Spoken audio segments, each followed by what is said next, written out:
A new podcast is rising. Its fame is at hand. This day, the land will be filled with the sounds of Project Geekology. March on to our website. Leave none unbelieving. To the podcast. And with that, this is episode 31 of Project Geekology, part 2 of The Two Towers. And yes, I was trying to be Saruman there. That wasn't, the ghost of Christopher Lee? No, it wasn't. Wow. You actually did have the inflection on there pretty good. So, all right, cool.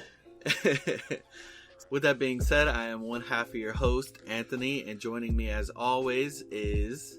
Dakota, and there will be no dawn for men. We will leave none alive. We're going to have a lot to say about The Two Towers, specifically the second half of the movie, because we're talking, halves of each film in this 6-part series. So we hope you follow along and have been following along in our previous 3 episodes covering the Fellowship and the first part of The Two Towers. Because we have a lot more to go through. We're just past the middle point now. Today we're going to be talking about Helm's Deep and more. So I'm very excited. So yeah, what have you been up to this week, Dakota? I have a new video out today as we're recording this. So, yesterday for you guys if you're listening on Monday. It's a timeline journal video. And for those who don't know what that is, which is understandable because I've only made 2, it's basically I open up my literal physical journal and talk about some of the notes that I've taken on certain titles like Star Wars and MCU and explain why I place certain things where I do on the timeline. And in this new video I explain, or I have a literal visual timeline that I'm putting stuff onto that I think looks pretty cool, and I could be using it in the future of our MCU timelines, which will be pretty big for our channel if I ever choose to do that. So I'm excited about that. What else? I started a new job. This is an interesting one. I think it's kind of worth talking about a little bit. So I'm an electrician, or an apprentice electrician. So I get sent to different jobs. Sometimes it's just a service call. Sometimes it's a whole construction site. And this time it's a whole construction site. I'm being sent to Yonkers, New York, and they're building Lionsgate Studios out there. So they're building 3 different studios, A, B, and C. The A building is the biggest one. I think that's the one that they're trying to finish first. But I'm doing a lot of, laying down the pipe work in there, putting up the boxes that are going to be the electrical boxes for the different movies that they're going to film there or TV shows. I'm not really sure what they're going to film there, but I'm assuming they wanted an off-site location for New York City shoots. So if you have a film in New York City or set in New York City, you could just, take your crew to Yonkers, basically, have them film whatever interior scenes you need there, and then go over to New York City and start filming over there. So I think that's what they're doing, but I'm not really sure. Okay. It's a long ways off before being finished. It's still there's the buildings themselves, the studios are up, all the concrete structures are up, but they're just skeletons basically at this point. There's not even a concrete floor at this stage. So I'll let you know if I doubt I'm going to learn any movie news or anything while I'm on the job, because there's literally no movies being... It's impossible to make a movie right now. They're gonna film outdoor scenes there. Yeah, they're gonna film John Wick, running through the mud. Running through the mud and unfinished buildings. Yeah. I hope he has his tetanus shots. As far as stuff I've been consuming, aside from food and water, I have started rereading the Dark Disciple book by Christie Golden. It's a Star Wars novel that was originally supposed to be part of season 7 of the Clone Wars. It was supposed to be an 8-episode arc between Asajj Ventress and Quinlan Vos, the Jedi. It's such a good read. It's a far more mature Star Wars story than most of the Clone Wars, just because it talks about it does get into the relationship of Quinlan Vos and Asajj Ventress, and not that it gets like graphic or anything, but clearly they do things that, you know, they don't normally talk about in Star Wars. And he breaks rank from the Jedi so that he can, you know, get closer to her with the ultimate goal of assassinating Dooku. Obviously, we know, if you've seen Revenge of the Sith, they aren't successful. Someone else kills Dooku. But it's a great read. I'm really excited. I'm like a little more than halfway through it. It's my second reading. Last time I read it was when it like first came out, so it's been a while. But I'm excited. All the previous Star Wars stuff that I have like spoken about in previous podcasts, I've like put onto the visual timeline that is now in the timeline journal that I released today. So I'm excited to see how people react to that. Anyway, another really awesome thing, and we talked about this last week a little bit, is Mythic Quest. Yeah, Mythic Quest released. So have you seen any of Mythic Quest, Anthony? I forget if I asked you previously. Yeah, I had seen the like the whole first season. Okay, so you'll probably remember the episode called A Dark Quiet Death. So A Dark Quiet Death is a very random episode. It's not a comedy, you know? It doesn't feature any of the main cast at all, like throughout the entirety of the episode. And it basically focuses on two video game creators in the 90s. And it basically creates an in-world game studio that doesn't exist in real life, and how that has affected the future of gaming in this Mythic Quest universe.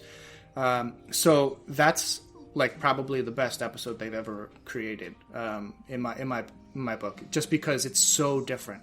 You have no idea what you're getting into when it starts, and by the end you're just kind of like, well, now I'm super depressed. Well, they did that again in season 2, episode 6.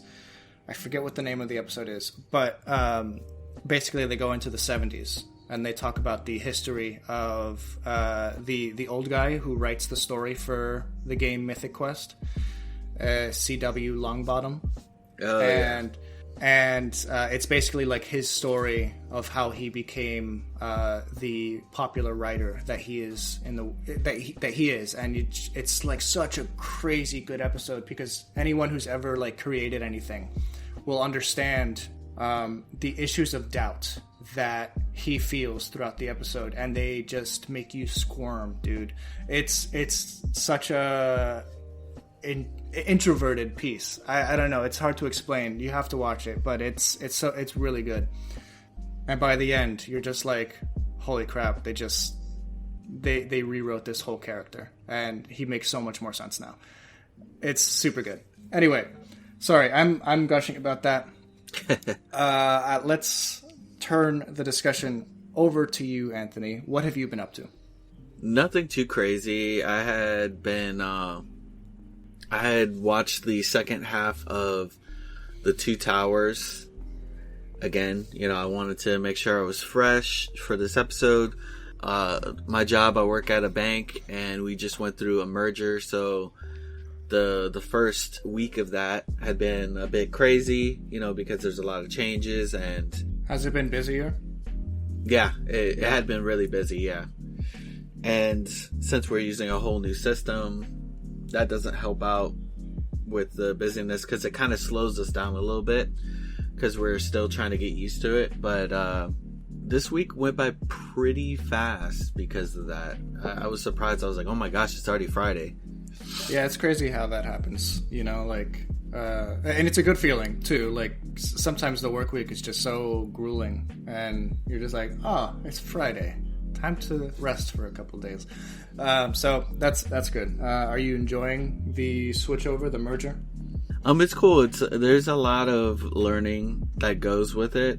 You know, this is my first time experiencing anything like that. You know, the coming together of two different banks. So this is, you know, it's interesting. It's an interesting experience that I'm learning a lot from. So it's, you know, there's a lot more to learn. Yeah. But yeah, there's that. there hasn't been anything too crazy for me this week. There's a couple of shows that I have on my list that I want to start. I'm like, do I even want to start this because it got canceled? But Jupiter's Legacy, like so that one. I've heard good things about Jupiter's Legacy.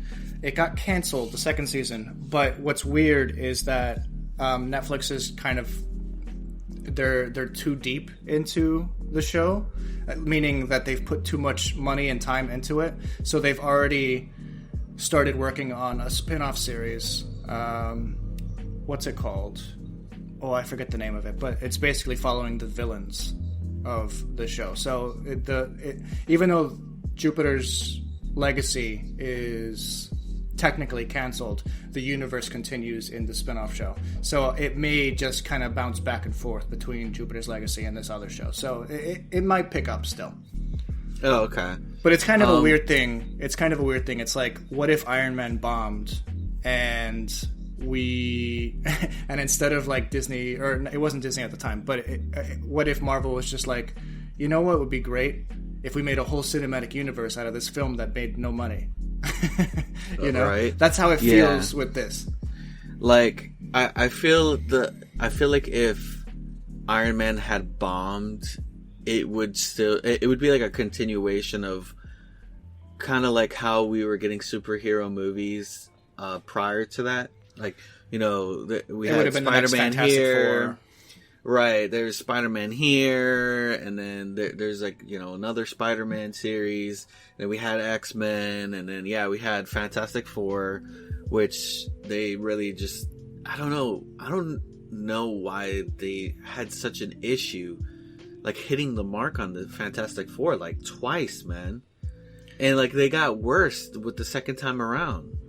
So, I mean, Fantastic Four is an interesting one, and actually, I would love to go back and rewatch those for the show, maybe sometime after Lord of the Rings. But yeah, we're talking about the early 2000s Fantastic Four, not the Josh Trank one that came out a couple years ago, because that's a different story altogether. But the cast that they had for the original movie was a perfect Fantastic Four cast. You know, I look at that and I'm like, wow, they totally nailed the casting of the Fantastic Four. And yeah, the movie's corny, it's cheesy, but for the time, it was exactly what like superhero movies were supposed to be, you know? So very comic booky.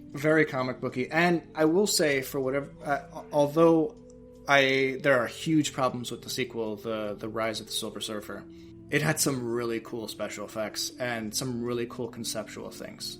I remember more about the Rise of... I keep wanting to say the Rise of Skywalker. The Rise of the Silver Surfer than I do of the original movie. So, I don't know. Take that for what it's worth. But yeah, they made Galactus like really weird. They basically didn't even make Galactus. He was just a cloud in the sky. Like, they didn't want to commit to, you know, a giant... He's a black hole cloud. Yeah. If they ever bring Galactus into the MCU, which, you know, is inevitable, I hope they do bring back the cloud and then just have him, like, obliterate the cloud and just, like, I'm here. Could you imagine? Like, yeah, they kind of make fun of it. Yeah. Like Ryan Reynolds made fun of the Green Lantern in Deadpool. Yes, yeah. I love that. That was so funny. You know, apparently Ryan Reynolds hadn't seen Green Lantern. Oh, so really? He has never, or it wasn't until recently that he had seen Green Lantern. I guess he was so, or maybe it was, no, I think that he had never seen Green Lantern before. And he didn't want to be hurt by the fact that it was just such a bad production.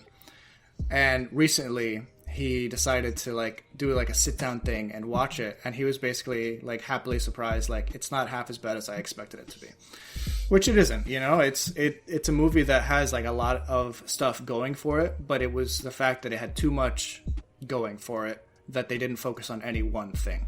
You know, like they had the OA, the Green Lantern Corps thing down, they had Sinestro down. they had parallax down, but they didn't. It was too much too quick. So it was like all the big Green Lantern stuff in one movie, and it was a mistake. We'll be back after a quick break. I hate talking. Do you love talking about any topic and are never frustrated during conversations? Then I Hate Talking is not a podcast for you. But if there are topics that you avoid, then listen to I Hate Talking. Do you know the definition of every word others use? I Hate Talking is not a podcast for you. But if you are curious about the definition and historical usage of words, then listen to I Hate Talking. Do you know about current events and other random topics? Then I Hate Talking is not a podcast for you. But if you enjoy conversations on a variety of topics, then listen to I Hate Talking. Listen to I Hate Talking wherever you get your podcasts. Episodes drop every Thursday. Listen, like, and follow I Hate Talking today. Well, I mean, I feel like we've talked so much about DC on here, but I mean that's really a problem with the DC movies, is that they always try to put too much into their movies. Yeah, and Marvel has fallen into that trap a few times. Not necessarily the Marvel Cinematic Universe, but like Spider-Man 3 with 3 different villains, like 3 very different stories going on at the same time. It's a shame, and it's crazy that they never made a 4th movie. It is crazy that they never made a 4th movie, and they just kind of like shotgun that away so that they can put the Andrew Garfield stuff in there. I feel like this is turning into a superhero podcast. But I have a lot to say about all this stuff. Yeah, so it's crazy that they never made a 4th Tobey Maguire movie, and it was supposed to be with Mysterio.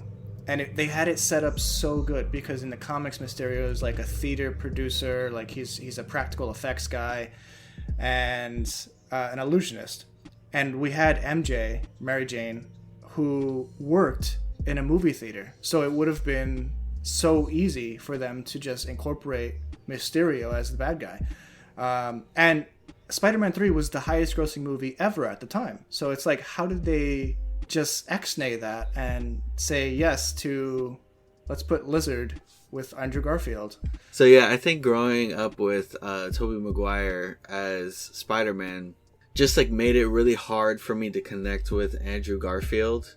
Andrew Garfield, I mean, he is a good actor. Mm-hmm. Don't get me wrong, like I've seen him in some like great things. Like, I mean, I don't know if you've seen him in Hacksaw Ridge, but that was a really good movie. I haven't seen it, yeah. No, it's great. But I didn't, for Spider-Man, he just didn't do it for me. I feel like Tobey Maguire had that good, like he had that goofiness that Peter Parker needed. Yeah, and Andrew Garfield did have that, but he was also still too cool. Yeah. Like he skateboarded, he had a little bit of swag, even though he was like clumsy and tripping over himself a little bit. But he still was a good looking kid, and and so was Tobey Maguire, but comic book movies. But yeah, so when it comes to Andrew Garfield's Spider-Man, I always like chuckle because I live in New York, so I'm used to the different accents. You have the Brooklyn accent, you have the Long Island accent, the Bronx accent, the Queens accent, and he kind of just switches back and forth whenever it suits him. Like sometimes when he'll be talking to it's been a while since I've seen the movies, but I remember how baffling it was for me, like hearing someone speak so many different New York accents in different scenes. And I guess it makes sense because he's not American, but still, you gotta commit to one. Right. But yeah, and I feel like the Uncle Ben death for Tobey Maguire's Spider-Man just hit you harder. Oh well, yeah. I mean, they didn't really show you, or did they show you the Uncle Ben death? I don't even remember. With I think that they kind of did. But I don't know, with Tobey Maguire, they really did like the backstory or the leading up to that point really well. I think that they did really good with the like beginning development of Spider-Man, like him not knowing how to use his powers and him like what the heck, and like him grabbing on like like when he's grabbing onto the bus, like he rips off the paper and he's like, why is this, what the heck is going on? Like, I really liked the clumsy beginning of him being Spider-Man. And yes. a lot of people a lot of people gave flack to Tobey Maguire. They're like, oh, you know, he was a good Peter Parker, but he wasn't a good Spider-Man. Well, the Spider-Man that we got was like the beginning. So, of course, he's going to be like a clumsy Spider-Man. He's not going to be like tip-top Spider-Man, the one that we're used to seeing in the comic books, where most of us, by the time we've gotten to the point to where we've read Spider-Man had been out for how many years, you know? So, I mean, yeah, it's like a clumsy, like we got a Spider-Man at the early stages where he's not comfortable fully as Spider-Man. And I think that, you know, it plays well into that. I don't know. I'm just a, you know, You're a Tobey Maguire purist. Yeah. Well, we might be talking more about Tobey Maguire in the coming year. Right. But then like we have Tom Holland, and I like Tom Holland way more than I liked Andrew Garfield. I wonder how much of that is us appreciating what the MCU has going on, because it has its own feel. Obviously, it's a very different take on the Spider-Man character than either Tobey Maguire or Andrew Garfield's. But there is a charm to Tom Holland where he does look young. Like, even, I think he's 25 now. Yeah. And Tobey Maguire was 26 when he first took on the Spider-Man role. But the fact that we've grown up watching, or we've seen Tom Holland grow up. I think he was cast when he was, 19 or 20. And he was playing a 15-year-old in Civil War. And then... It was believable. It was a believable age range. And when you see, like, in Spider-Man Homecoming, like, the scenes where he's... like under rubble, and he starts crying, he starts panicking. It's very childlike, and you understand because he's a child. He's a 16-year-old kid. Yeah, he does that really well. And the I'm sorry, this episode has just devolved into a Star Wars or a Spider-Man discussion. I'm so sorry to you listeners who are like, I want Lord of the Rings now.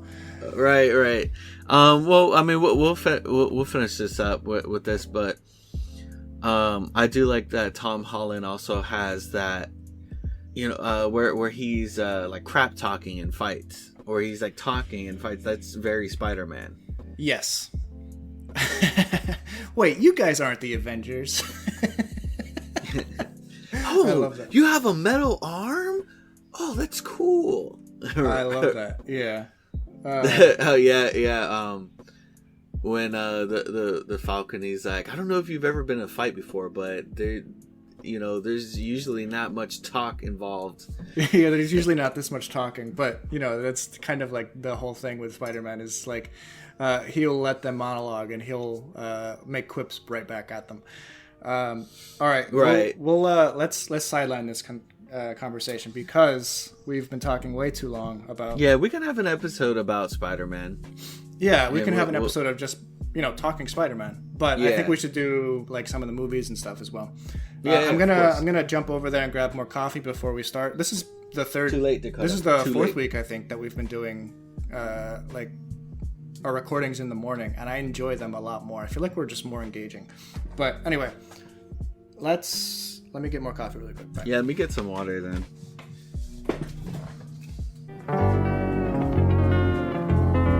"2,000 years later." So the last time we left our hobbits, Frodo and Sam, they were getting kidnapped by some men from Gondor, specifically Faramir's company. And what Faramir's company was doing, I don't really know. I guess we can make some assumptions that they were, staking out the area, making sure forces from Mordor weren't going towards Osgiliath, or like seeing if there was any other like allies of Sauron coming from other areas. And they happened upon the people that, like the evil men that we were talking about last week that Frodo and Sam were beholding on the Oliphants. I think this is one of the more interesting side stories in The Lord of the Rings is, the relationship between Boromir, Faramir, and their father. Because it's heartbreaking. And it explains so much about Boromir's character. And I think we're going to talk more about that in the next film as well, Return of the King, because there's such a strong emphasis on character when it comes to Faramir and how he's trying to get his father's love, but his father's love is 100% reserved for Boromir for whatever reason. And Right. it's tough, yeah, but it's an interesting thing that the ring falls back into the hands of Gondor, basically. Or it doesn't really fall into the hands of Gondor, but like they get close to taking the ring for themselves, which would have just signaled doom for the world if that happened. Was it just to talk a little bit back on what you were saying about Faramir and Boromir's father, and the how it's heartbreaking in nature. Mm-hmm.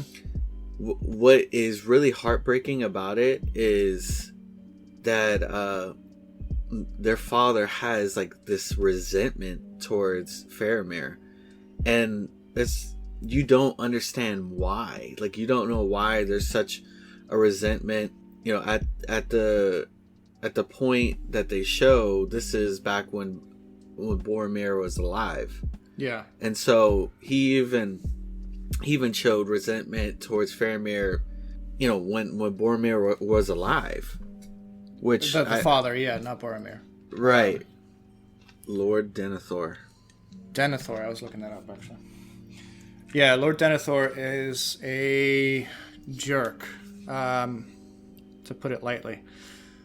And, you know, sticking with that scene, let's talk a little bit about that, because it kind of breaks off from the main story, and it's more of a flashback, so we can talk more about that flashback a little bit.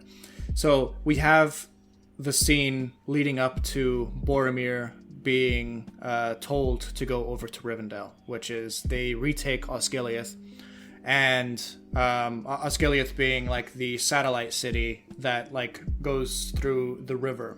I mean satellite city because it's like very close to the big city of Minas Tirith, but it was previously occupied by orcs because I guess there were too few men manning Osgiliath under Faramir's control. And I bet you I bet you so much that Faramir was asking for more forces, and Denethor did not give it to him, and that's why Osgiliath fell. When Boromir told Denethor that Faramir also was as much a cause for their victory as he was, Denethor was like, if it weren't for Faramir, Osgiliath wouldn't have fallen in the first place. And that's when Faramir's like, we didn't have enough forces, but he didn't want to accuse his father of not doing that, because what's the point? The father's clearly crazy and has like vitriol towards the son for whatever reason we don't know. Right. Like it's more than just the falling of Osgiliath. You could tell that resentment has run for probably his whole life. Yeah, he's always been the second son. He's even when Denethor like walks in on the merrymaking in Osgiliath, like everyone's drinking and trying to have a good time. They just won the battle. He goes, "Where is my firstborn?" And it's clear that plays a big part in like what his love for Faramir is. I wonder if it was, and I guess this happens a lot, unfortunately, is, you know, the mother dies in childbirth. Yeah, I was thinking that too. And the father holds the child responsible, and that may be the case for Faramir. I haven't looked into it, so I don't know that for a fact. If you do know, please let us know in some form or fashion on Twitter or Instagram, whatever. Right, and you can tell that Boromir doesn't... He's not exactly too... He doesn't look forward to seeing his father. He's not... Because he knows how his father... And I think the relationship between Faramir and their father is, you know, part of why he kind of... Like, he kind of resents his dad a little bit, too, because...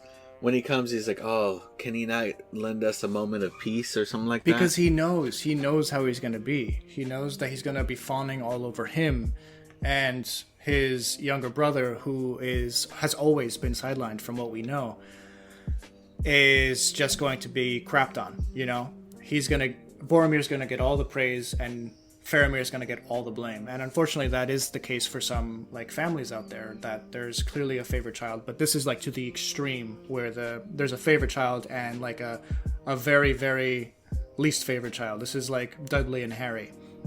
Yeah.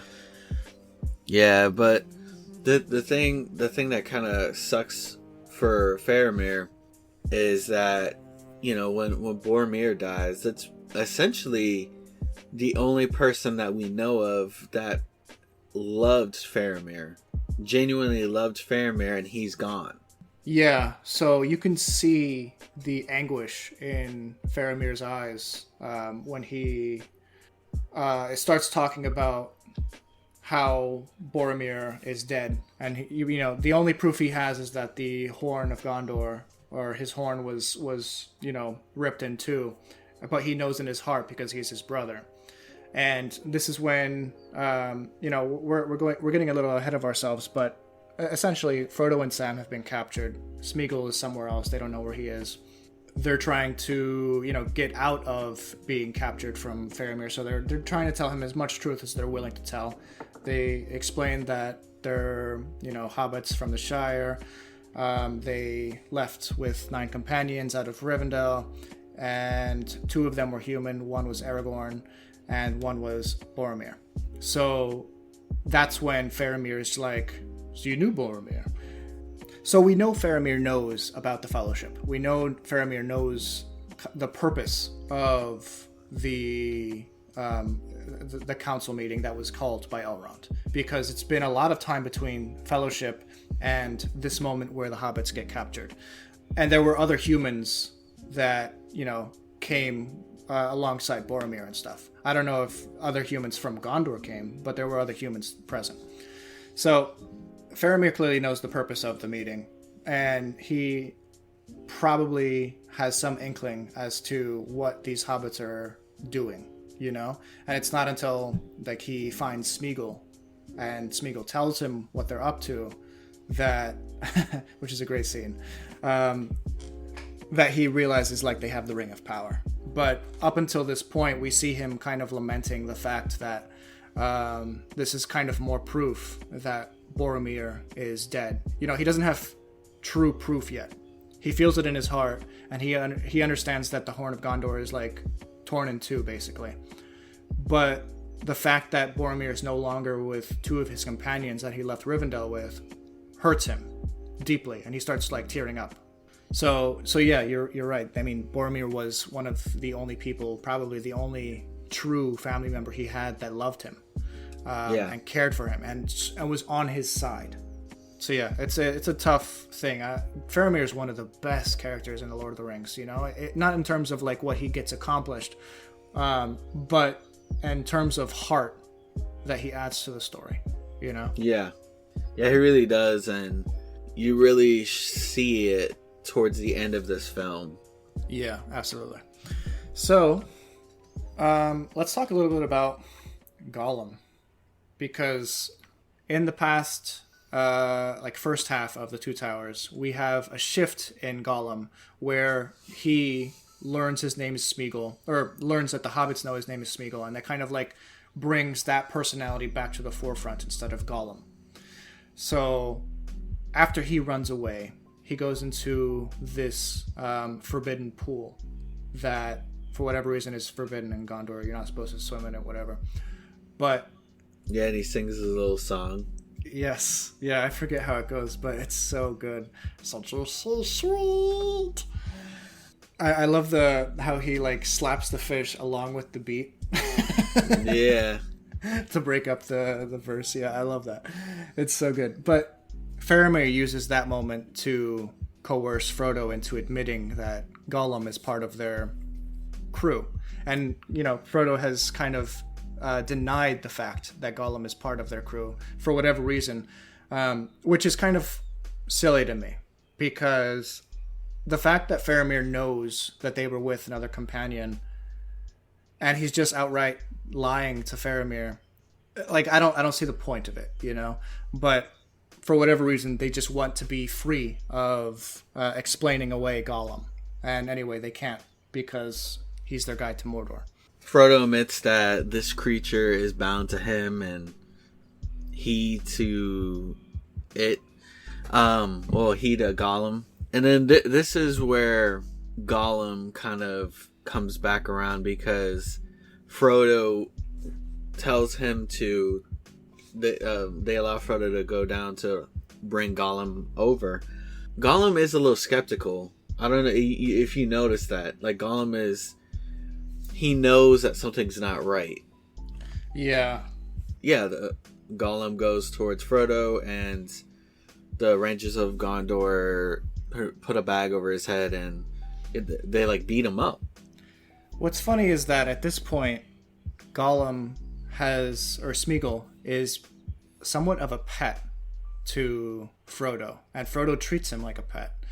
Smeagol's in a very submissive state, and it's funny, like, comparing him to my dog, because we were watching it last night, Jen and I, and we were like, holy crap, that's Luna, that's our dog. When we tell her to come in from outside, like, Smeagol looks at Frodo like, we have to go now.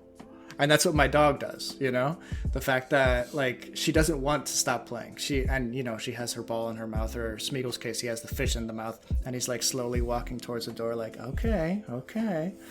But it just reminded me of my dog so much in that moment.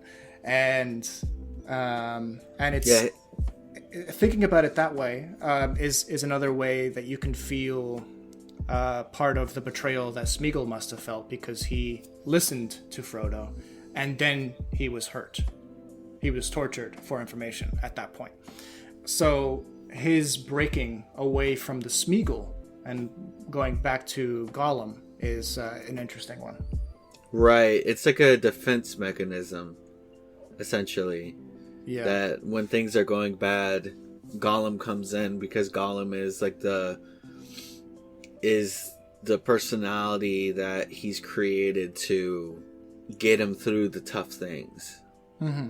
And so this is, they beat him up, and you can hear there was such an interesting moment in the movie where Gollum is speaking to Smeagol and asking, why is he crying? Why does he cry? Yeah.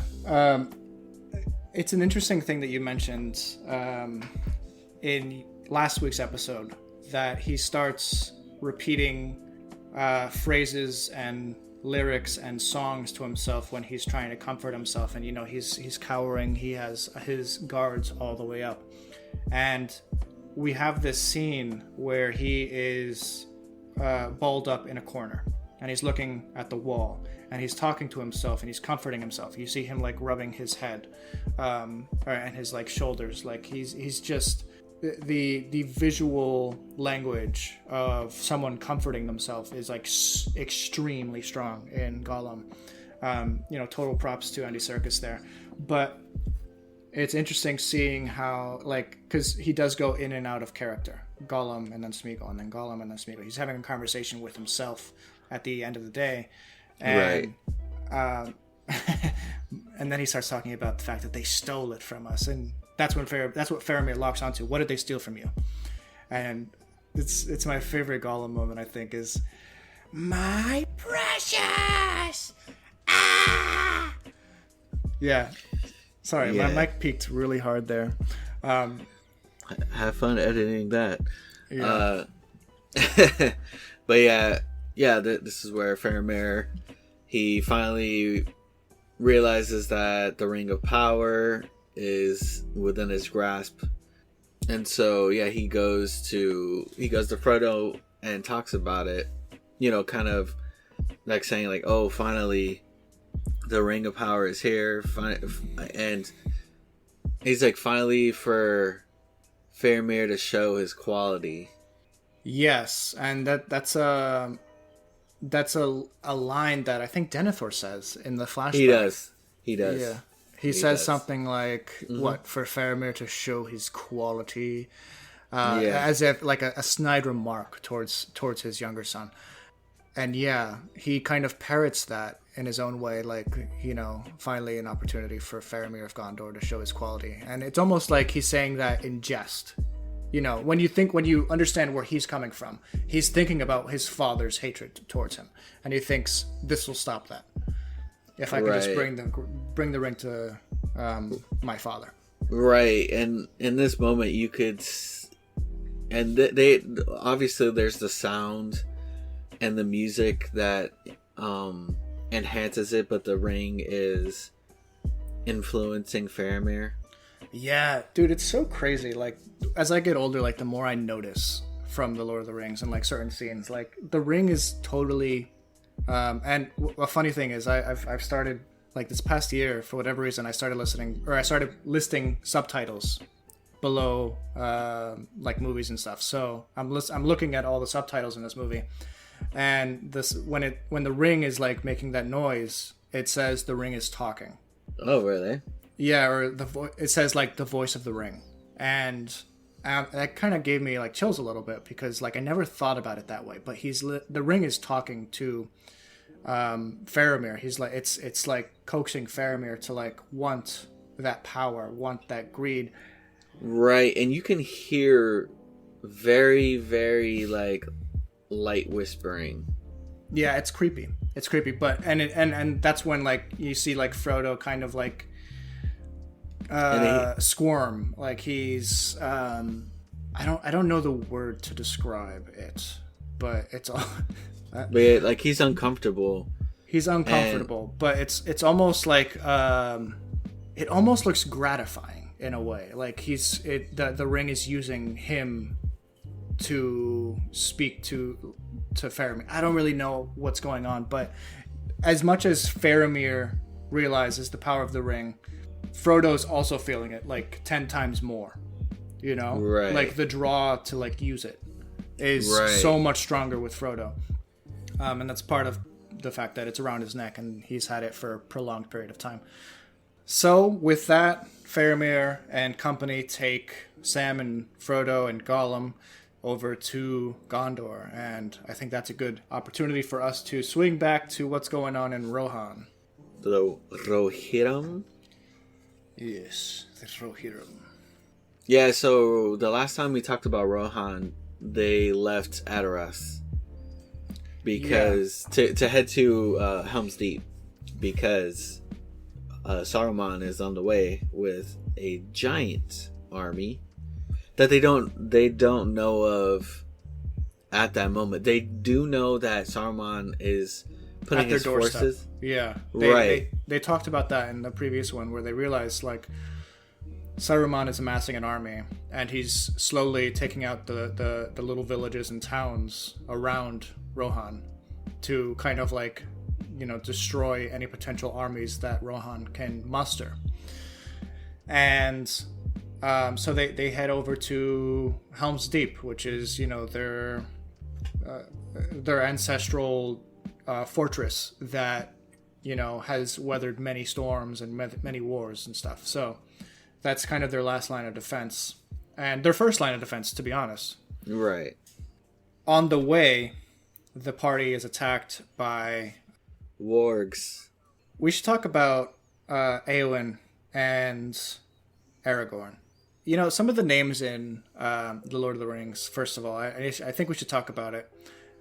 I think Tolkien purposely chooses names that are similar to, react to different, like, individuals. Like, for whatever reason, Arwen and Eowyn are the two love interests for Aragorn, and they have very similar names. And then the two villains of the story, Saruman and Sauron, are very similar names as well. And I don't know why he chooses names that are like this, but he does. I don't know. Yeah, I have no answer for it. But it is an interesting choice, and it seems purposeful. Yeah, that's something that I had noticed too. Yeah, there was a pretty... It was a humorous moment where Eowyn brings food to Aragorn, and like right before that, she offers some to Gimli, and he's like, "Oh no, I couldn't." Yeah. Like he realizes that it's not very good. But Aragorn, the chivalrous man that he is, the gentleman, he tries it, and I love the face he makes. Like he takes a gulp, he goes, and he like nods his head like in approval. Yeah, like and it sounds so pained, but he's like, it's good. and she's like, poor thing, she's like, really? Oh, good. And you could tell that she's trying super hard to find attention from this man. Yeah. But Aragorn, for his part, isn't like denying her. He's not actively putting her down, and he's actually spending some time with her. But his heart is elsewhere. Yeah. And she kind of knows that, though, too. She comments on it several times. But, she sees a man of true honor. And that's something that she looks up to deeply. And it's something that she wants to emulate, like several times throughout this film and the next film. She tries to do more than just be her part, or just to do her part as a woman. She wants to fight. She wants to be there with the men and stuff. And she's a super empowering character. Like they first of all, they cast her perfectly. And like her storyline isn't a heartbreaking one, but you feel bad for her at the same time, because she's not going to get what she wants. Yeah. Oh yeah, and they have an exchange where it talks a little bit about him being a Dunedain. Right. And that he had fought in a war with her grandfather. Yeah. And even like everyone's like, Theoden has a good memory. He was only a small boy. Just thinking of that, because you look at Theoden, and Theoden is obviously older looking than Aragorn, but Aragorn is older than him. Yeah, so a couple episodes ago, I mentioned the fact that Aragorn will live till he's 900. I grossly over-exaggerated that number. I'm looking it up now. Around the time of the movie, Aragorn is 87 years old, or about 90 years old. Apparently his reign lasts for 122 years after, he's, put in place in Gondor. And it ends with his death at the age of 210. So yes, he does have like an extremely long lifespan. That's like 3 lifespans of men. Or maybe 2.5 really. But the reason is because he's a Dunedain, and she kind of comments on this. It's one of the old men of the West that, for whatever reason, their race of humans lasted longer. Right, it's a kingdom to the north, and what was it, like a descendant of Numenor? Yes. So yeah, no, that I thought that was pretty cool. And when you're younger and seeing this, you're like, that's an old man. That's crazy. Mm-hmm. But yeah, no, that's cool. Oh, so I'm looking at. I looked it up. Sorry, I'm probably derailing this conversation a lot. But Numenor, because you mentioned it, also called Elena Norre or Westerness, is a fictional place in J.R.R. Tolkien's writings. It was the kingdom occupying a large island to the west of Middle-earth, the main setting of Tolkien's writings, and was the greatest civilization of men. So that's where he is from, basically. And that's why he has such a long life. For whatever reason, they lived much longer than men of Middle-earth. I wonder if, because he's the descendant of Isildur. Yeah. If Isildur was one too, or if this was after the fact. Let's look it up, because that was 3,000 years ago. Right. So anything a lot can happen in 3,000 years.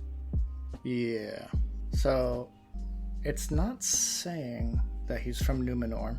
From his. Oh wait, yeah, no. Isildur was born in Numenor. Sorry. in the year Second Age 3209.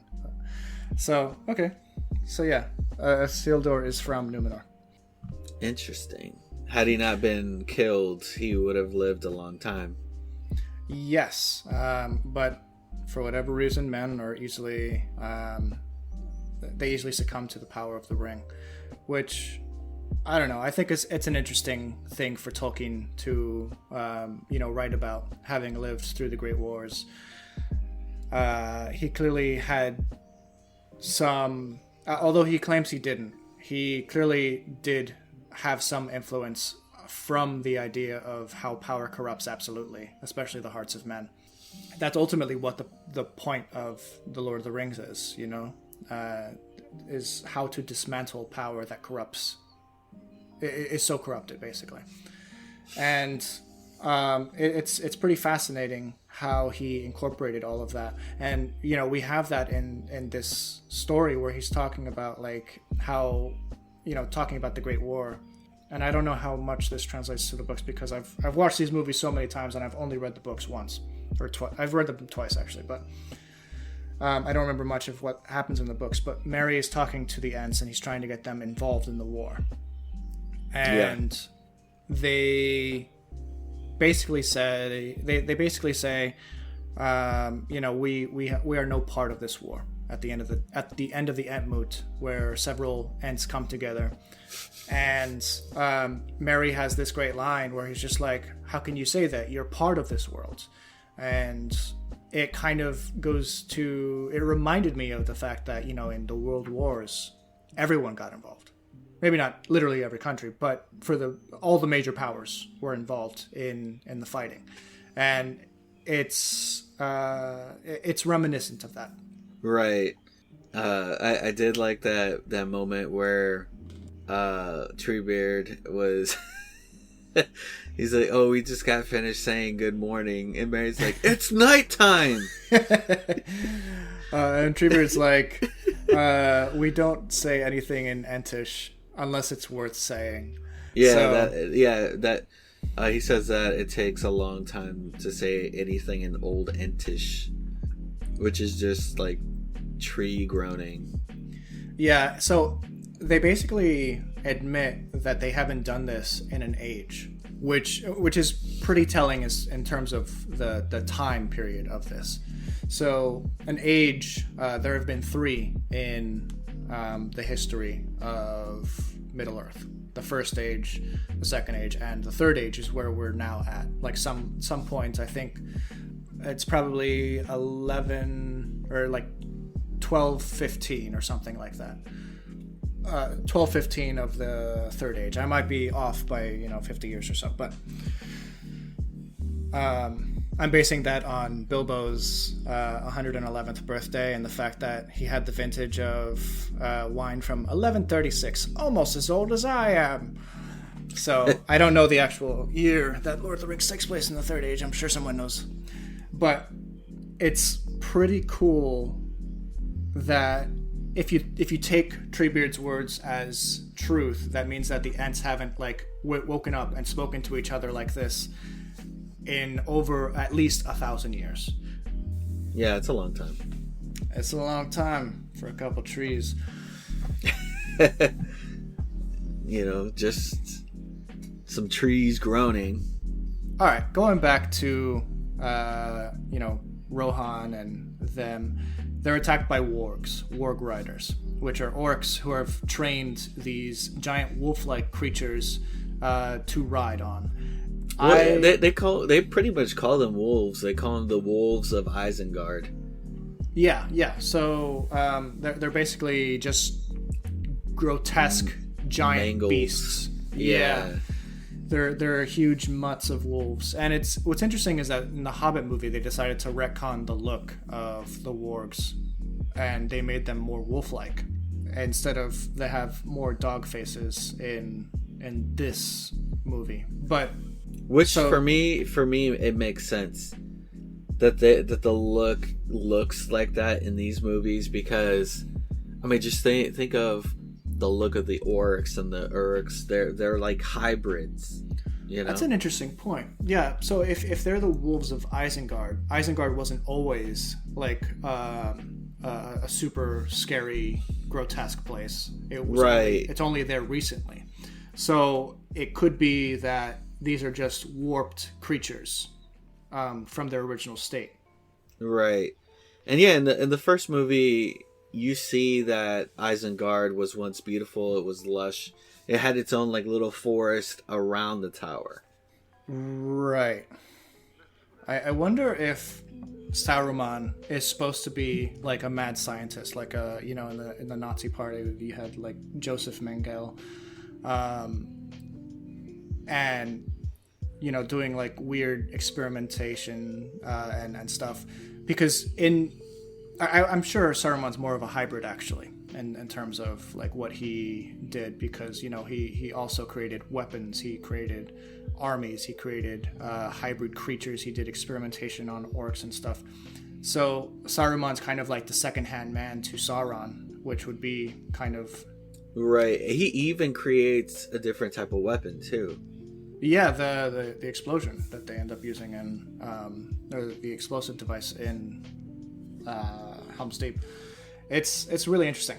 I wonder if that's what like the idea of Sauron came from, is the idea of like the second-hand man who was super smart and did experimentation and stuff like that.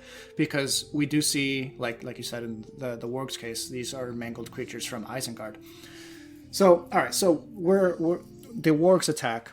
And this is one of the coolest Legolas scenes for me. It's in slow motion, and he takes out 3, and then he like wraps his arm around a fast-moving horse, and somehow doesn't break his joints, but like lifts himself onto the horse. And I remember seeing that as a kid. I was like, so the next day after seeing that movie, because I saw it midnight at school, and my parents still made me go to the school the next day. I remember telling one of my classmates that, dude, Legolas is so cool in this movie. And that's the first thing I mentioned was the warg fight. And yeah, so I was a big fan of Legolas when I was a kid. Yeah, anyway. And like the music that plays when he's like doing it, like when he's killing those wargs. It's really cool, like the precision that he has. It's just fantastic. Yeah, it's really cool. Unfortunately, not everyone makes it out alive in Helm's Deep. I mean, not Helm's Deep, but like that battle, that warg battle. It's you have a lot of action going on in that like 5-minute segment. What I love about that scene is you start to see the competitive nature of Gimli and Legolas, and their friendship is starting to really blossom. Right. They had become friends before this. This is when they start joking around with each other, even in times of war. Oh yeah, they're in the in the middle of the fight when Legolas kills that warg, and Gimli's like, "That one counts as mine." I love that. Only counts as one. That's the next film. Yeah, it's the next film. What was it?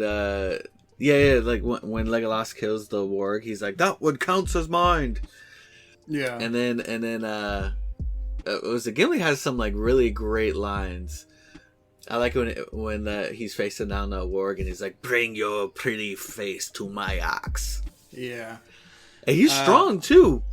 Gimli is strong because he had a dead warg on him, a dead orc, and then another dead warg on top of him, and he's like pushing these things up. Yeah, he's still bench pressing it. I'm like, oh my gosh, this guy! Because I can imagine that. I can imagine that those wargs are at least a few hundred pounds. Yeah, for sure. They look like they'd be horse, like at least the weight of a horse, Right, the weight of a horse, and then he had the weight of an orc on there and too. Then another one. Yeah. So yeah, dwarves very strong, very strong. Very, very dangerous at short distances. Yes, especially with their axe. So unfortunately, Aragorn is kind of caught, like his steed or his belt or something gets caught in one of the wargs, like reins, and he's pushed off the mountainside or the cliffside, and to his apparent doom. And there's a couple like great scenes between here and when he's inevitably shown as alive again between Legolas, Gimli, and Eowyn, where especially with Eowyn, you just see the immediate heartbreak, like in her heart, even though she's only known this guy for a couple days at this point, she loves him. It's sad because you understand that feeling, that idea of like your crush or your first love. I don't know if it's her first love. She's an older woman at this point, but yeah, it's a really great scene. There's so many great scenes in this movie, and we haven't even gotten to Helm's Deep yet. Yeah, I know. But anyway, the party finally makes it to Helm's Deep, and that's when we have that great scene with Eowyn where she's like, so few of you have returned.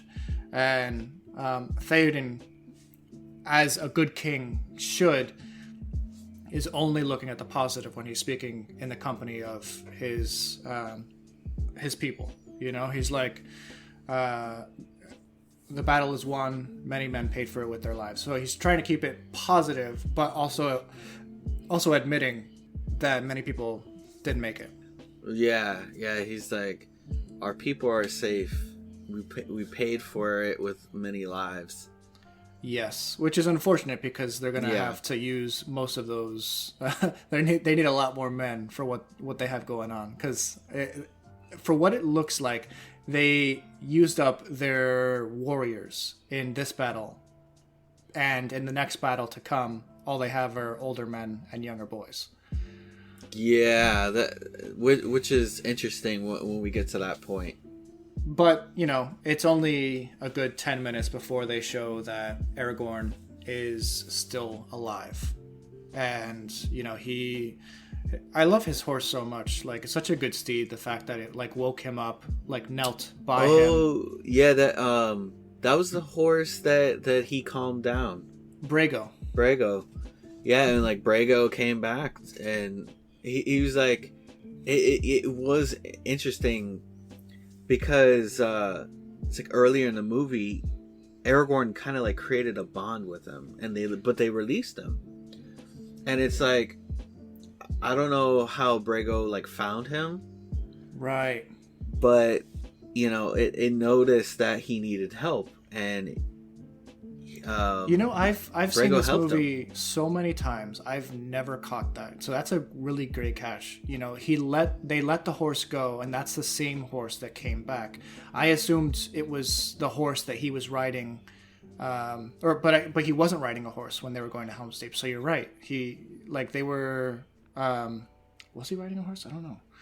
I don't remember. But yeah, it wasn't the horse that he was taking to Helm's Deep. If he was taking a horse, it was the horse that he let go in the stables in Rohan. Right. That was Theodred's horse that he told them to release because the horse had seen too much war. Like it had like PTSD. So he used elf magic, some form of elf magic, to charm the horse into calming itself, and then released it because it had PTSD. I wonder if it was because of that bond that he created that the horse knew to find him, or if it was just total coincidence. The horse went to the water, or the horse went to the water and found him there. But the horse knew where to go because he was half dead at that point. Right. Yeah, I thought that was pretty cool. And Aragorn on his way back, this is where he sees the true force of Isengard. Like, I mean, the tens of thousands of Uruks that are heading their way. And there's before that moment, sorry to cut you off, there's such a great scene with Saruman and Wormtongue, where Wormtongue's like, there is no such army. You need an army of thousands, tens of thousands. And Saruman's like, tens of thousands, and he's like, but sir, there is no army. And then they walk outside, and it's just like, they're all in formation. Like, how's the horn, the horn that, and then you hear the Uruks. They're all chanting. Yeah, I mean, that's where I got my speech from. Yes, yeah, your speech from the opening of this episode. Great job, by the way. And right before that, this is where we find out about the explosive device where Wormtongue is. How can fire undo stone? Yes, so we start to see Saruman's plan, explaining what can be done to Helm's Deep, because we see that Helm's Deep is this huge fortress. It's withstood many wars, and we have the narration over the footage of Helm's Deep. There's only one key weakness, and it's nothing more. It's no more than a drain, basically. Right, Wormtongue tells him that. Yeah, and that's when we start to see the plan forming of what's going to happen at Helm's Deep later on. So anyway, moving back forward, we have the army coming towards Helm's Deep, and Aragorn looks at it. He's just like, "Oh my god!" His eyes go wide. Did not expect to see that. Did you? You see that he tears up too. Yeah, he realizes what's coming. He realizes the death that is just, he realizes that this isn't just a normal war. This is an eradication. Yeah, that's essentially what it is too. Because we have Saruman basically saying there is no dawn for men, and I think that's a very key line because it ties in with what Gandalf says earlier in the film. Look for me at dawn on the 5th day. So if they weren't able to hold out till dawn, which is what Saruman was trying to do, they wouldn't have won. They would have lost Rohan, basically. And yeah, to go back to what you're saying about the eradication, in that speech, he had said that tonight the land would be the blood of Rohan would be spilled, and he says to leave none alive. Yes. Yeah. So he had a clear goal. Clearly this was orchestrated in part due to Sauron, because Sauron's efforts from Mordor were on Osgiliath and Gondor at the time.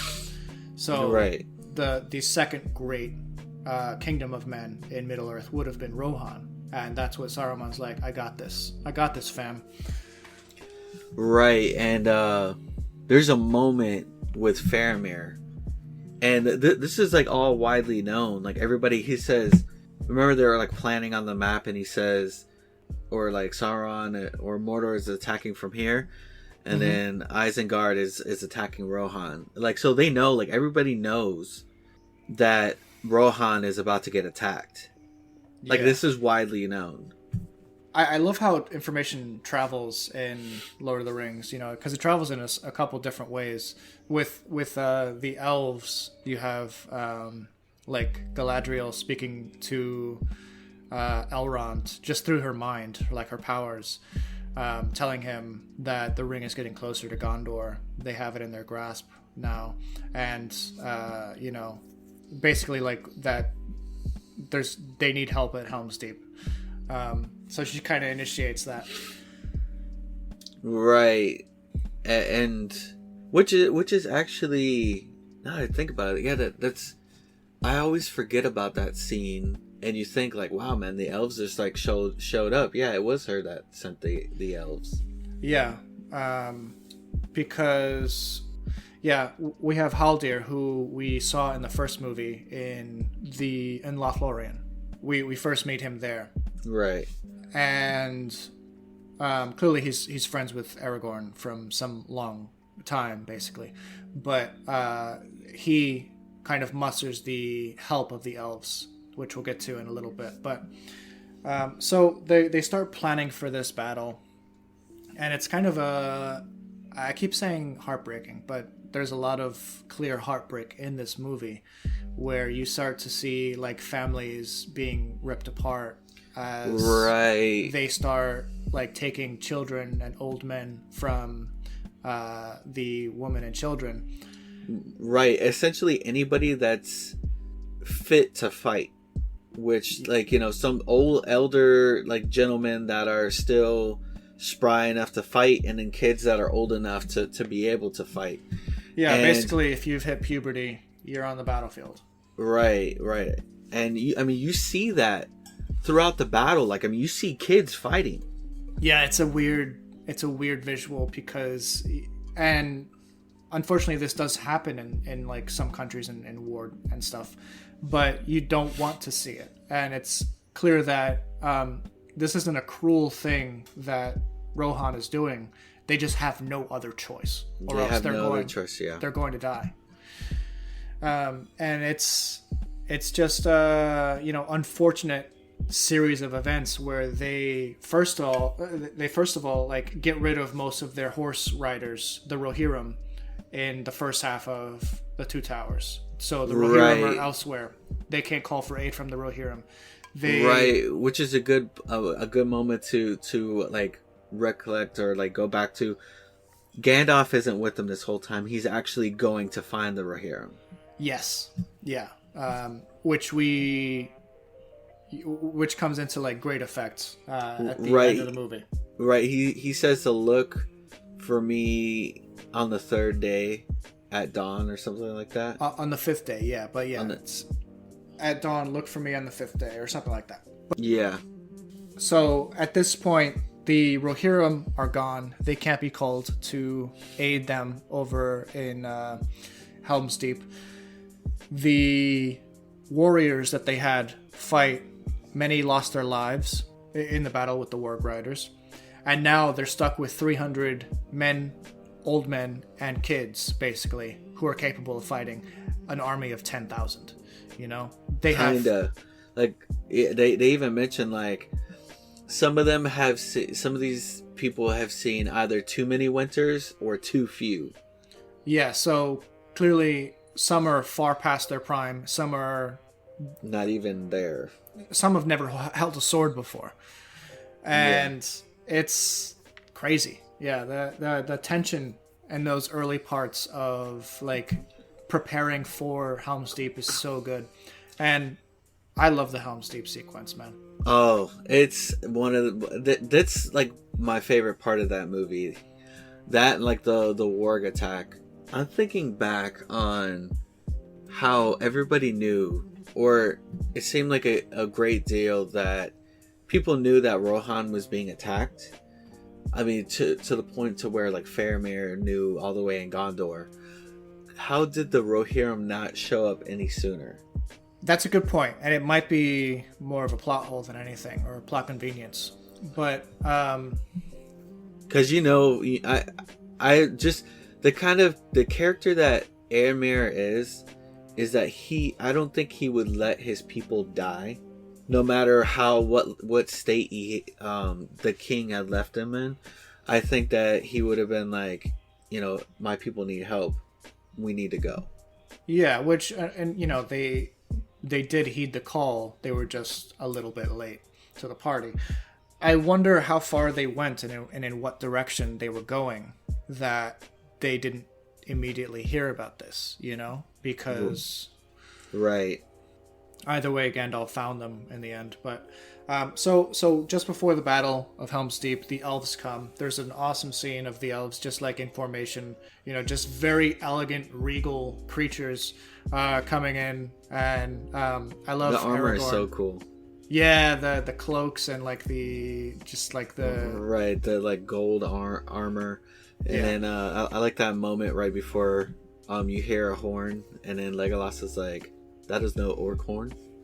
Right, because that's what they're expecting to hear, in the distance, the orc horns. And Legolas gets this like yes moment because he's like, my people, finally. And the music that plays when they like march up. Dun, dun, dun, dun, dun, dun, dun, dun. So good. Yeah, it's so good. Oh man. Because that was the theme from Lothlorien, I believe. It wasn't the Rivendell theme. Yeah. Yeah. And it makes sense because Haldir is from Lothlorien. But we have the elves come, and there's a great scene between Haldir and Aragorn where, Haldir's talking about how a long time ago, men and elves once fought together, and we're happy to fight amongst you, or we're proud. Right. He's like, we're proud to honor that allegiance once more. Yeah, great line. And then Aragorn just kind of like brings him into a hug, and it's just such an informal thing for Haldir, and he's just like, right, and all right, he I'll do like it. embraces. Yeah, I noticed that too. It's really good. What was it? They needed those elves though. They did. They would have. Without the elves, they wouldn't have lasted till dawn. Which, like, and we'll talk about it later, but like, I mean, it's really cool that they have them all set up on like that main wall, and then behind. Yes, and dude, the for the precision archers, yeah. that they have, man, like just the elves, man. They're cool. They're just awesome.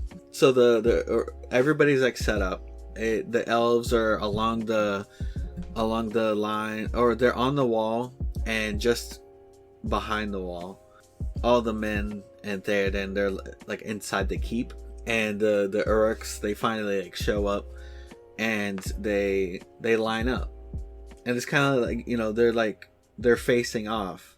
You know, it's like the moment just before the battle starts, and you know the Uruks are they're like chanting, and like essentially, like I see it as like a way for them to get into their heads. You know, like they're like, hey, you know, we're here, we're gonna destroy you. Which, I mean, you could see the fear in like all the men's eyes. The elves are kind of just like ready to like just start fighting. And I like the moment between Gimli and Legolas, where Gimli's like, "What's going on? What's happening?" And then Legolas is like, "Would you like me to describe it to you, or do you want me to find you a box?" They just, it's interesting. In this movie, we have a real shift with Gimli, where in the first movie he's a kind of a more serious character. You know, he's lamenting the loss of his cousin, Balin. You're right. And he's more gruff in the first movie. In this movie, we see his insecurities start to like show up a little more. The fact that he's a dwarf, which makes him shorter, but also with the insecurities that we see with Gimli, we also get some of the humor that is inherent in, you know, his relationship with Legolas and Aragorn, and I think it's so important, you know, like, and it starts at the beginning of the movie with like him like heaving and huffing, like trying to like follow them as they run for days and days, and he's just like, dwarves are wasted on cross country. More dangerous in short distances. Yes. Yeah, that was funny. So we start getting some of the humor in Gimli in this movie. And I think that that's an important addition to his character, because it just makes him a more three-dimensional figure instead of the caricature of a dwarf. Right. I really do like it. It's like, so Gimli, Aragorn, and Legolas, they obviously they have this great friendship amongst each other. But Gimli and Legolas, they have, and you could tell it's through friendship, but they have this like rivalry, but it's like in good fun kind of thing. The battle starts in like a kind of a funny way. Like that old man that like he like lets go of the arrow, and you know, I mean, because he got tired. Which, right. I mean, I could see, because I've drawn a bow before, and you get tired. That's like they are not meant to be held, unless they're meant to, like, once you're ready, that's when you pull it back, and then like you kind of aim and let go. It's not meant to be like held for like long periods of time. Yeah, so he releases it by mistake and takes out an orc, which is pretty. It's actually a pretty funny scene. I don't think he was actually even aiming for any particular orc. I think he was just like looking at the crowd and aiming. But he gets it. For sure. He gets it right in like the neck of the armor. And, I know, like the perfect spot. Yeah, and he just starts the war, basically. You know. Thanks a lot, old man. Yeah, like when it happens, like everybody just like kind of looks over, like, what just happened? Even Theoden's like, really? Hold. Yeah. Then we get one of the longest battle sequences ever put to film, and in fact, it was the longest battle sequence ever put to film, lasting about 40 minutes. That had ever been, until the Battle for Winterfell in Game of Thrones season 7. That dethroned it. You know what? It's funny that you mention that, Because how similar was that fight to Helm's Deep? It was very similar. Yeah. It was very similar. It was just a lot darker. Yeah. Literally a lot darker. Yeah, physically darker. Like it was the darkness was like a part of the battle. Yeah, I remember seeing that episode. It was a good episode, but thematically it didn't fit with Game of Thrones. You know, like they it was very Lord of the Rings. Yes. Yeah, and they kind of like threw away a lot of the things that they had like built up prior to this moment. I don't want to get into all of it right now, but like Arya, anyway, she was supposed to be like one of the like faceless ones, and they just scrapped that storyline. Like she didn't do anything at that point. It was supposed to be Jon Snow that killed the Night King, not Arya. It was supposed to be this person and that person doing this thing. Like, what was the point of? You can go on and on with the season 7 inconsistencies, but right. But yeah, no, it's funny that you brought that up because I do remember saying that and thinking of all the similarities between it and Helm's Deep. I was like, it looks almost like they're fighting at Helm's Deep. But yeah, that battle sequence though was just so good. Helm's Deep. yeah, It was so good. The volley that they get from the elves, just like very just precise. yeah. I don't know if you noticed, you see the volley from the elves and it's just very like consistent, and then you see the volley from like the men and it's just like very just like indirect. Right, it just goes random ways. And I think that's just part of why Peter Jackson was so perfect for this movie. Because he had such an understanding of Tolkien lore. You know, he had such an understanding of the qualities that made up even the fighting styles between the different races. You know? Right. Because if you've ever read a Lord of the Rings book, you'd be surprised how quick the battle scenes are. He doesn't like to focus on the battle scenes. Like, they're just a couple pages, really. Versus the 40-minute long Helm's Deep fight. So there's not a lot of explanation as to how they fight, but he had such an understanding and appreciation of the characteristics of each race that he was able to embed that in his movie and made it feel so real to the audience. Like, you understood, oh, these guys are like just a near perfection type performance level, you know? And Right. What about like when the elves behind the wall, they fire, the arrows go just by that. They fly just by the heads of the other elves and Aragorn and like Legolas up on the wall. Like, I mean, just the precision of like being able to like get it like between heads to like go into the. It's just, yeah, it was so crazy. That fight is probably one of my favorite battle sequences ever. Like, you know. so they have what I love about it is how much Saruman planned for any and all fighting tactics that the orcs could imply or the Uruk-hai could imply.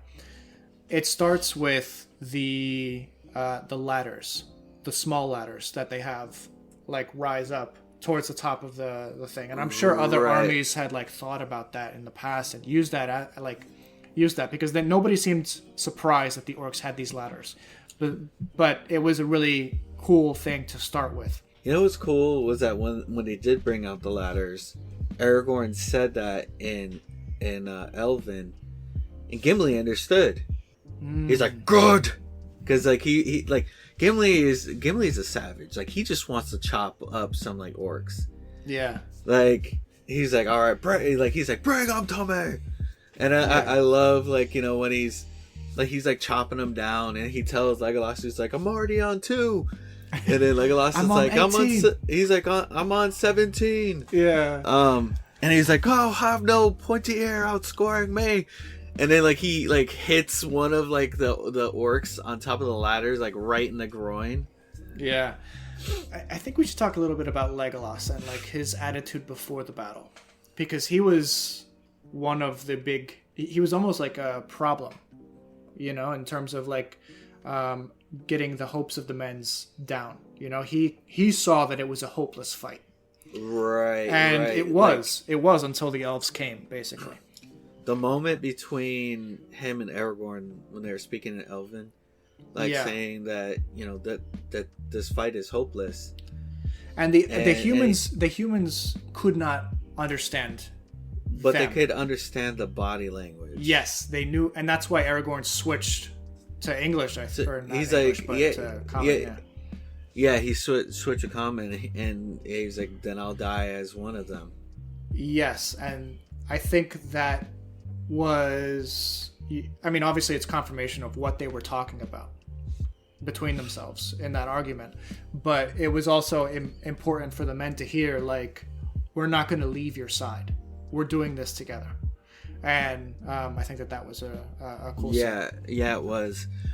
And this was a pretty mature moment for Gimli, because remember, Aragorn leaves and Legolas goes to follow, and Gimli's just like, just give him a moment. Yeah, let him go, lad. Let him go. Yeah, I was like, oh, okay, Gimli, playing the mediator. Meanwhile, Legolas is probably like hundreds of years older than Gimli and stuff. Yeah. So yeah, some of the other innovations that Saruman comes up with is we also have the long ladders, like the big ladders that hold like 50 orcs on it, that they bring up later in the fight. Oh yeah, the ones that they use the ballistas to. Yeah, they use the ballistas to like hook onto the ledge, and like they're trying the humans and elves are trying to like lift the ballistas off, but they have like the support of like hundreds of orcs behind them, so there's like no dislodging lifting them. The ladder. Yeah, so that's pretty cool. We have the battering ram that was designed to break down the door at the top of the ramp, so they have multiple fronts going on basically. Right, and like it's really cool. They've kind of employed this like Spartan like approach to the battering ram, where they have the shields covering. Yes, that was interesting. Like, these are orcs who have been trained for warfare, not just like heavily trained for warfare. So that's pretty cool. And then of course they have the explosive device. Right, the bomb, pretty much. Yeah, it's basically like gunpowder that they explode, and it's really just one of the most crazy scenes, because it just changes the tide of the battle in an instant. It does. I mean, so during that point in the fight, you could tell that the fight was still a losing fight. Right. So like I would say that the slope for the for the battle were the Uruks were like clearly winning the fight, but it was a little slower until they blew up the wall. It made it so fast. Like then it made it just the tide of the battle just like turned even like more in favor to the orcs. Do you remember it playing the Two Towers game, and the Helm's Deep scene was like the hardest level, because there was just wave after wave after wave of Uruk-hai, and you'd have to like knock down ladders, and then the wall would breach, and then you have to go down there and fight with Aragorn. It's just like, this is never ending. Yeah, that was a hard part in the video game. I miss that time. That era. Those games were so good. Yeah. Every once in a while you'll get a good video game based off of a movie. Yeah. But back then there were like some seriously good games for movies back in the day, like the Yeah, you know what I noticed, like back in those times, like that was a thing. You would see video games based off of movies, even like unlikely ones. And that's something that you don't really see so much these days. Yeah, I think all the companies want more original IPs or original takes on IPs. Like you would have more, like if Lord of the Rings came out today, now you'd get like the Shadow of Mordor game instead of like the Lord of the Rings adaptations. Right. So anyway, let's jump back into the story. It's a losing fight. Basically, they have to retreat into the fortress, because there's just an army of Uruk-hai making their way through the breached wall. And props to the orc that they had like run the torch into it, because obviously he knew he was dying. Right. A couple arrows wasn't going to stop him. Right. That orc is called a berserker. And they had a few of them. They were mainly at the tops of the towers because they were most likely going to be the ones to die first. Yeah, but so they took more damage. Like, remember when like at the start of the ladders, one of the same looking orc jumps on Gimli, and like Gimli attacks him and the groin. Right, Gimli attacks him, but before that, he chops down like a whole bunch of elves like so easily. Mm-hmm. You're right. Yeah, so that's pretty cool. So they head back into the keep. They're trying to hold off the door from the battering ram. And right, now that they made it all the way. Well, so, you're talking about the keep? Yeah, we're in the keep now. Oh, okay, yeah, they're in the keep now. But just before that, like where everybody's retreating to the keep after the scene with Haldir. Yeah, he dies.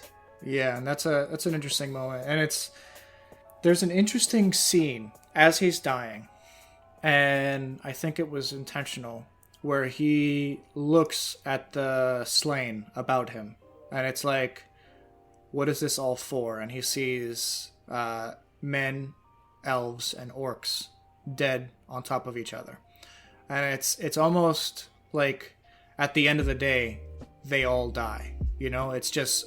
It's just needless death, and that's the last thing that he sees before Aragorn comes to his aid. And it's an interesting and poignant moment.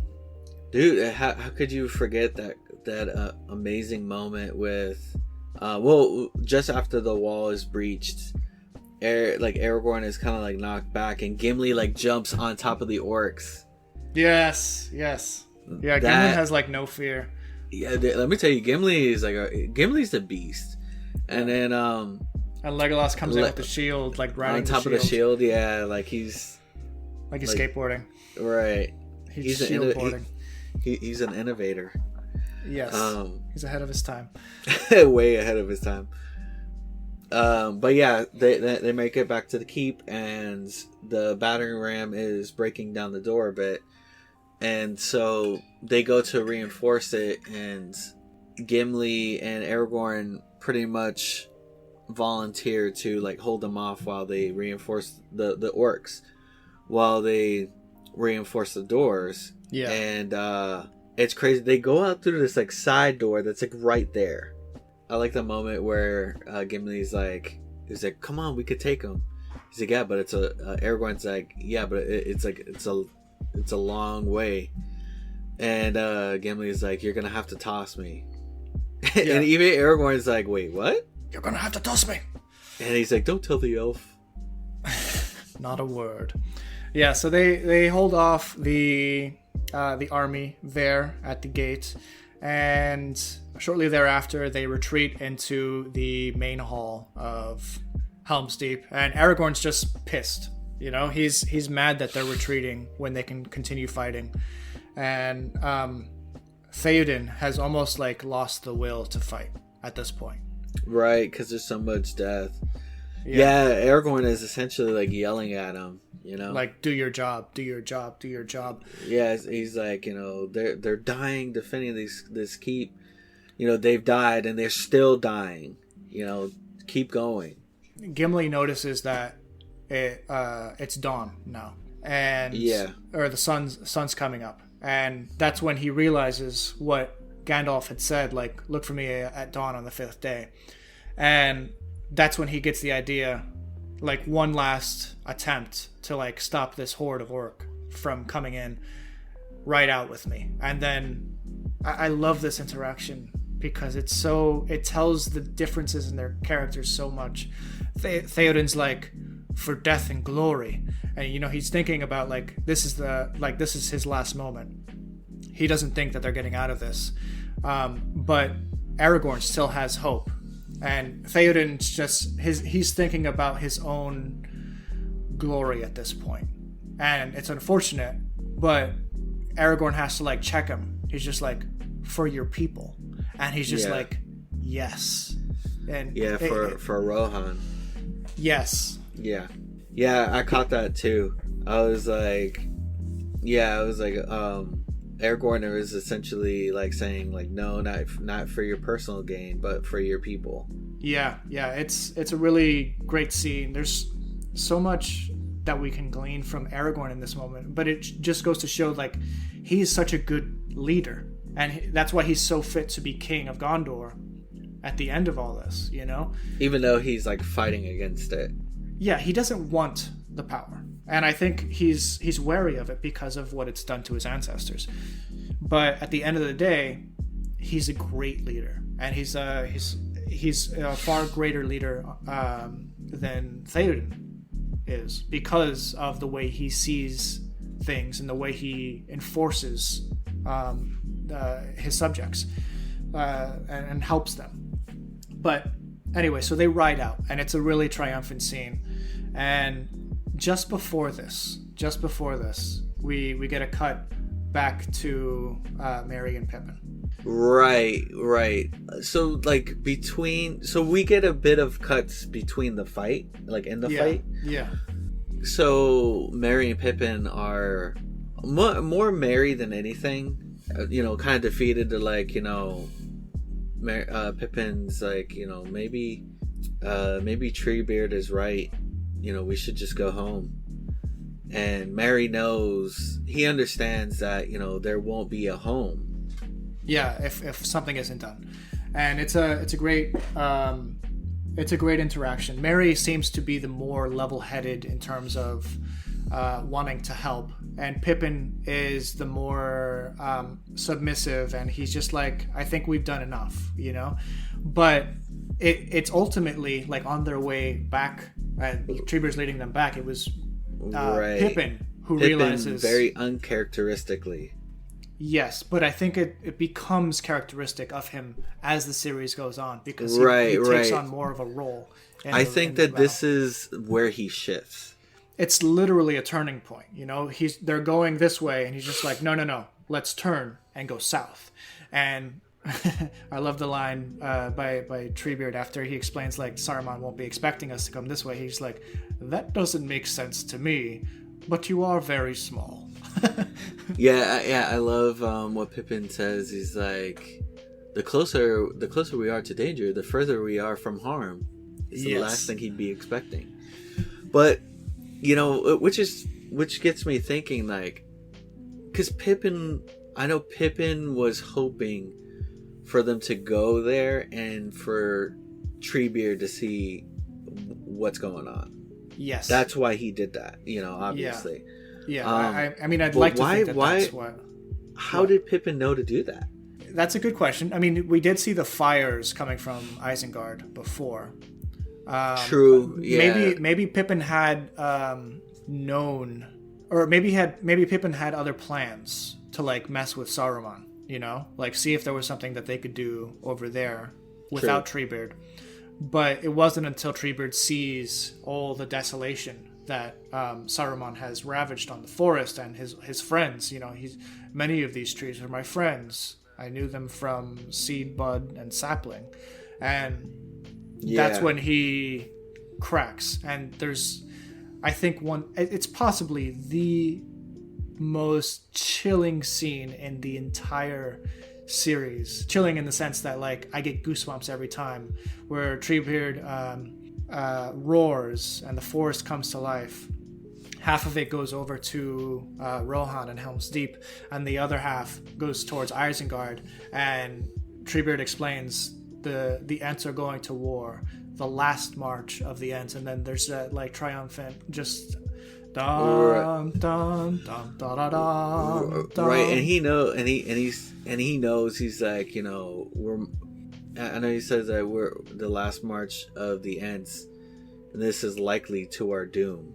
Yes, and I think in that moment he has such sway because of his anger at what Saruman has done. He even says a wizard should know better, which kind of shook literally with anger.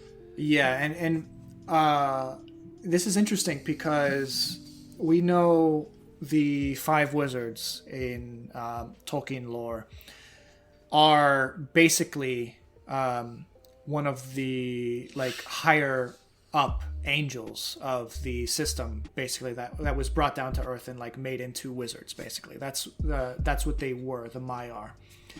And he understands, Treebeard that is, that they know better in terms of they were closely related to Eru Iluvatar, which is the god of this universe. And the fact that Saruman would just betray that and become something wicked and just destroy the forest, something so pure, is what breaks Treebeard. This is the turning point for him, and that's when he decides he needs to take action, and he just does a war cry. And that scene where the elves are not the elves, the Ents are like walking in slow motion and towards the music, the last march of the Ents. It's so good. Hey Siri, play the last march of the Ents. Ents by Edit now playing. Hey Siri, stop. It's the wrong track. What'd you say? She said Ents by Edit now playing. I'm like, that's not what I wanted. No. All right. So the Ents go and attack Isengard, and meanwhile we have Aragorn and Theoden and some of the others ride out on horseback towards the front gate, and like they just trample everyone on the ramp. It's a really cool scene. And then there's that fantastic moment when you see Gandalf at the top of the mountain. And what they say. The army of the Rohirrim. There's that moment where they're like, Theoden stands alone.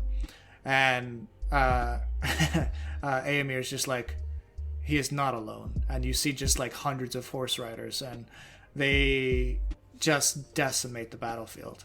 Yeah, no, that was a cool moment right there. And then they're going down, and then the light shines into the faces of the orcs. Yes, and it's literally a light versus darkness moment where the light prevails, you know? Yeah. And, you know, I love the symbolic resonance behind that, but just the physical representation of that in the movie is so good. And it's just like an instant, like the orcs have no chance because now it's dawn. They're not in their element anymore. They fight better at night. Right. And they're being attacked by a bunch of people on horseback and a wizard with an anger. They scamper off. The orcs. They scamper off into they run away from the battle at this point. Right, into the forest. Which wasn't there before. The forest wasn't there before, you know, because we were like, if you go back in the film, you have the people walking up to Isengard, or not Isengard, you have the people walking up to Helm's Deep, and it's just plains, and the mountainsides are barren. But suddenly, when you turn around at the end of the battle, the trees have appeared. And we see when it comes to what Treebeard was saying, the trees are going to the orcs. And then at the end of the movie, we have like this forest that just came out of nowhere. And it's cool because like you see like the forest like all over the mountainside and stuff. And basically the trees were waiting for the orcs to come so that they can finish off the army. Yeah, that's crazy.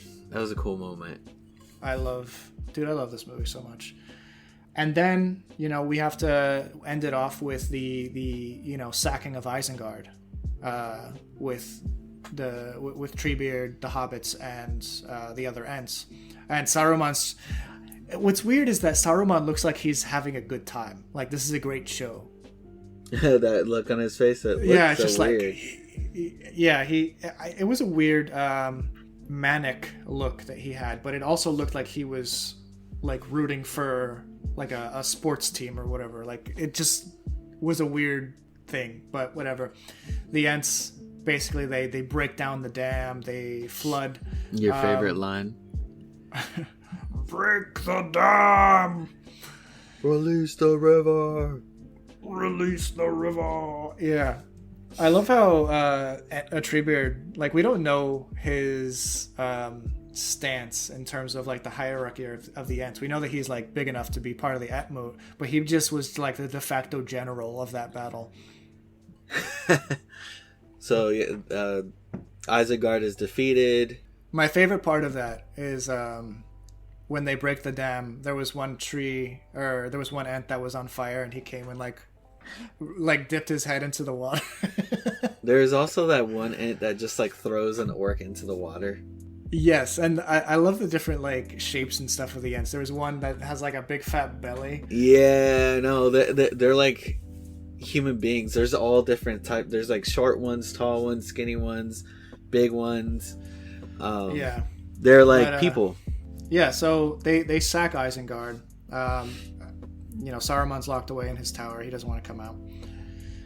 But we kind of end with Merry and Pippin looking into his storehouse and finding like all these like cooked turkeys, and which is a weird thing to find in a storehouse. Like how would you store a cooked turkey? I don't know, right? Like apples and stuff. And they found it. They found like basically like tobacco leaves from the Shire and good stuff. Old apparently, Toby. Old Toby, and that's the Two Towers. Whoa, that it. Oh, it's not the Two Towers. We forgot Sam and Frodo. Sam and Frodo, yeah, they get to Osgiliath, and they're in the middle of their own little battle, and a ring wraith shows up, and they were Nazgul, and Nazgul is messing people up, and there's a moment between the Nazgul and Frodo where Frodo almost gets taken by a Nazgul. He almost puts on the ring, but then Sam saves him as usual. Yeah, and that's a great scene because we see Faramir looking on the whole time. Like he sees what's happening to Frodo. He sees the ring wanting to go back to its master, and it's using Frodo to get what it wants, basically.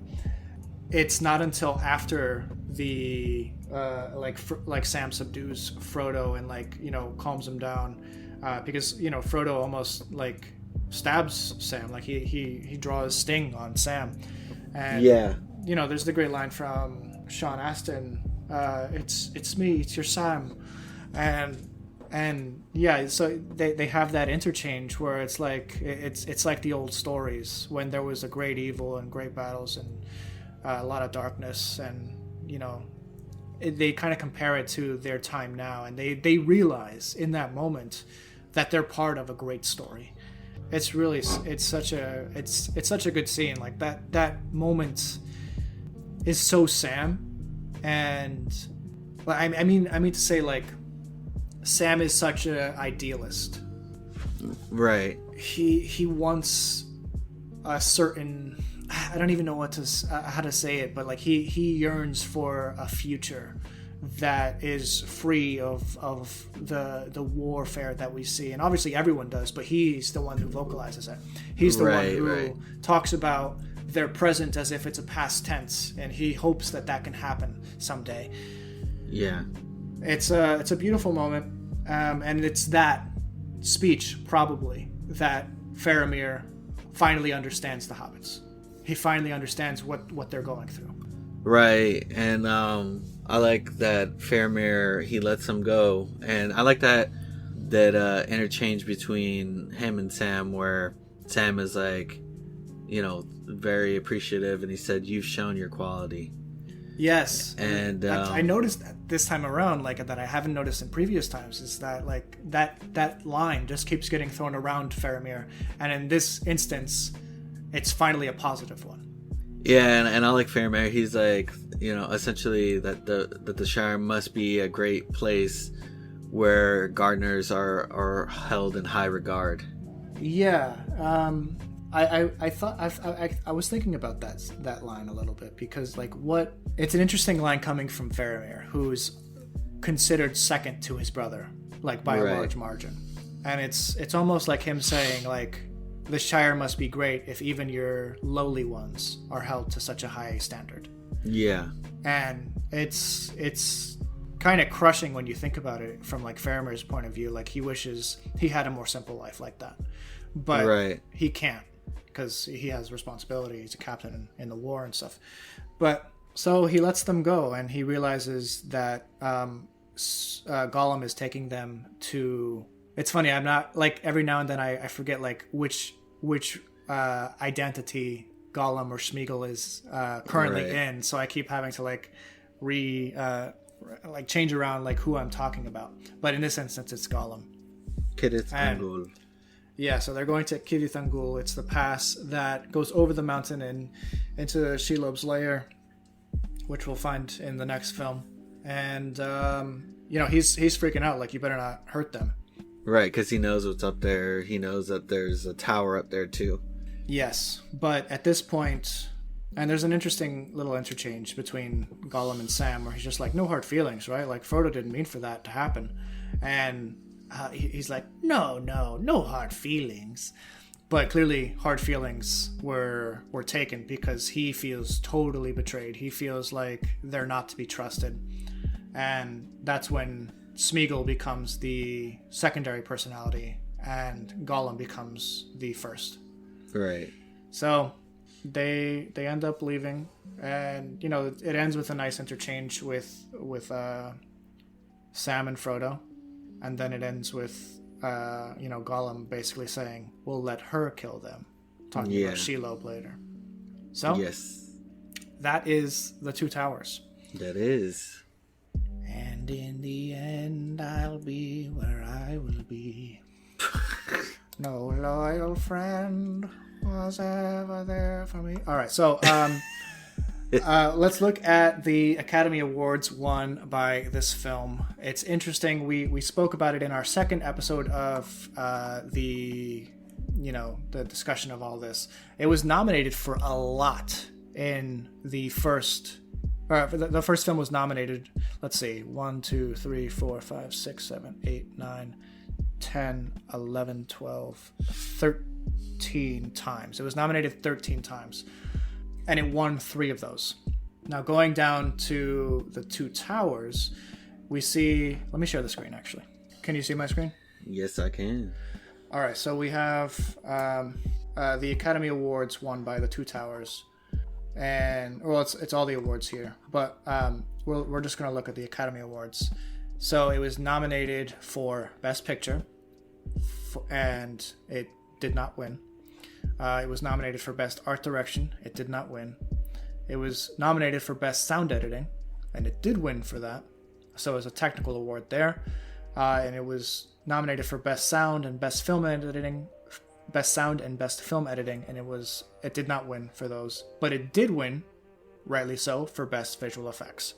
Yes. And those visual effects still hold up to this day, so good on them for that.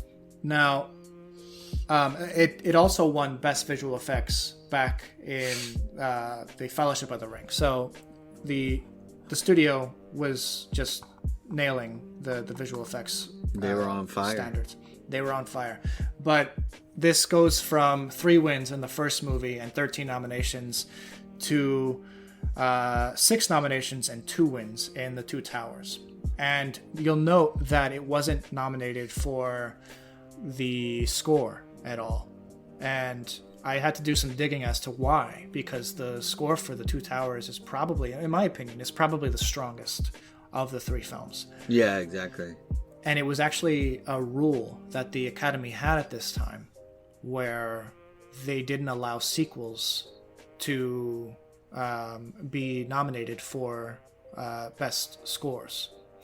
So, because they didn't want like sequels to continually, like, they didn't want the Star Wars thing to happen where like the score for every John Williams movie basically to continue being the the winning thing. So it was a rule that they had that they eventually broke in Return of the Jedi. They ended up nixing that rule for Return of the King. Sorry. They ended up removing that rule for Return of the King, and it ended up winning the best score. But we'll talk more about Return of the King in 2 weeks' time. Yes. So thank you guys so much for listening to us here at Project Geekology for our 31st episode, the fourth in our 6-part discussion of the fantastic Lord of the Rings film trilogy. Next week, Anthony and I will be jumping into part 1 of The Return of the King. So be sure not to miss out on our discussion, as well as the following week, which will also be covering The Return of the King. But be sure to find all links to our show and socials in the show notes so you can keep up to date on all Project Geekology news and updates. And if you enjoyed today's show, share it on social media, review it on your preferred podcast application, or talk to us directly online. Thanks, guys. Have a good one. Bye.